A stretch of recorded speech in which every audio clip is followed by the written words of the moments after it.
पुण्यासह परिसरात काल रात्रीपासून जोरदार पाऊस सुरू आहे। अनेक रस्त्यांना नद्याचं स्वरूप आलंय।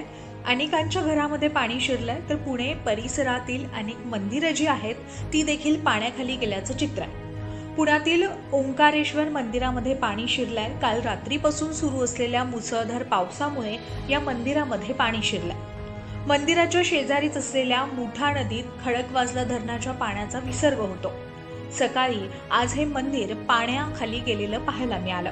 चिंचवड गावातील मोर्या गोसावी मंदिर देखील पाण्याखाली गेलं असल्याचं चित्र पाहायला मिळत आहे। दरवर्षी पावसानं हे मंदिर काही प्रमाणात पाण्याखाली जात असतं, परंतु आजच्या पावसानं काही अधिक प्रमाणात हे मंदिर पाण्याखाली गेलं आणि मंदिर परिसरात देखील पहिल्यांदाच पाणी शिरलं।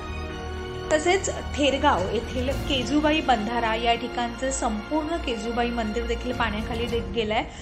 मंदिराचा कळस फक्त या ठिकाणी दिसून येतोय। या ठिकाणी बांधाऱ्याचं मोठं पाणी मोठ्या प्रमाणात वाहत आहे।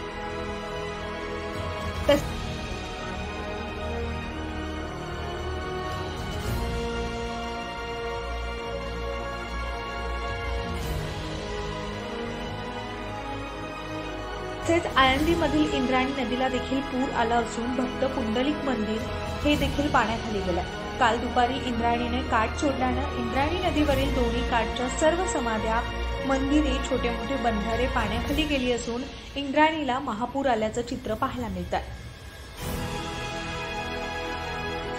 एकंदरीतच पुण्यात रात्रभर तुफान पाऊस सुरू आहे आणि या पावसामुळे सगळीकडे पाणीच पाणी झालंय। शाळेपाठोपाठ पुण्यात आता ऑफिसला देखील सुट्ट्या देण्यात आल्या। कामाशिवाय कोणीही घराबाहेर पडू नये असं आवाहन देखील प्रशासनाच्या वतीनं करण्यात आलंय। पुण्याहून प्रतिनिधी शिवानी धुमाळ, न्यूज 18 लोकल, पुणे।